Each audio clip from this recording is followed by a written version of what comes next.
دلت را خانه ما کن، مصفا کردنش با من، به ما درد دل افشا کن، مداوا کردنش با من. اگر گم کرده ای دل کلید استجابت. بسم الله الرحمن الرحیم یاسین والقرآن الحکیم إنك لمن المرسلين على صراط مستقيم تنزيل العزيز الرحيم لتنزيل قوم ما لا أنذرون أيديهم فهم غافلون.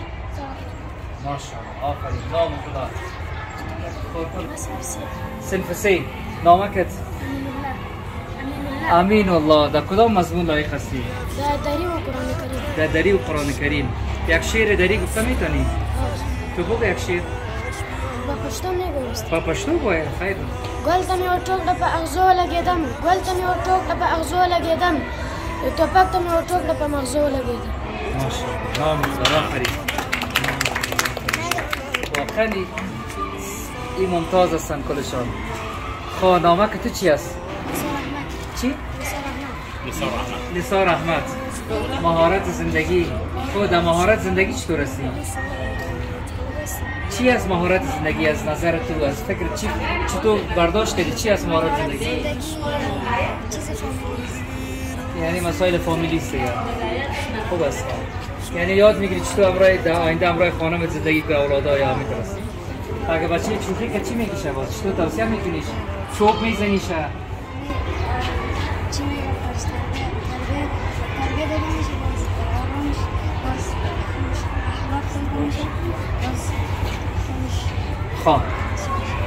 خواب بسیار خوب آفرین. نام خدا.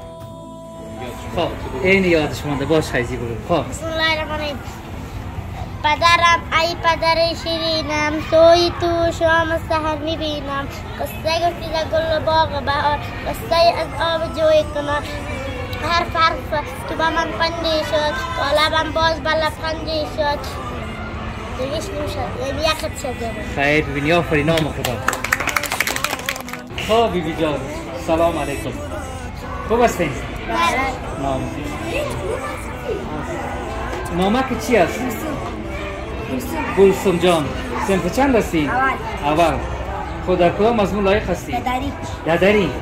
از دری چی میگی بر ما؟ شعر میگی؟ جمله میگی؟ یک شعر میگی. خب بگو یک شعر. سرورای مرامت که گفته کمربند مرامت گفته کمربند مرا قصد رو کو محبت ناتش خدا. ماشاءالله. بسیار این نام خدا. خب بیبی جان نامه تو چی هست؟ فریحه. آفرین. تو زیاد شیرینی خوردی؟ معلوم میشه. خب صنف چند هستی؟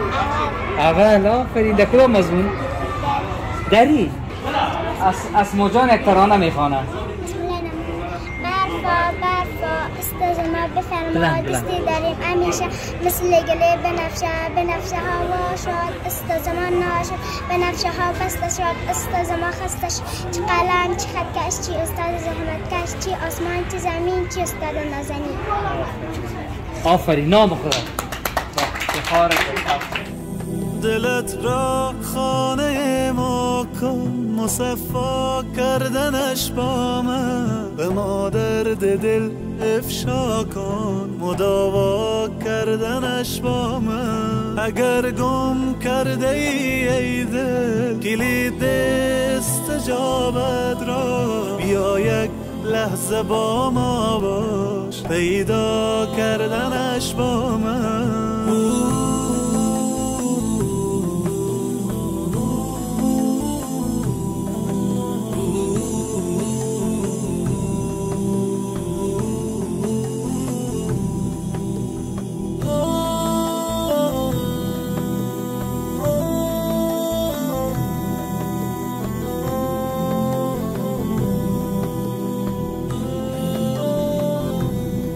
بیفشان قطره اشک که من هستم خریدارش، بیاور قطره اخلاص و دریا کردنش با من. به من گو حاجت کلمات خود را اجابت می کنم، مانی طلب کن.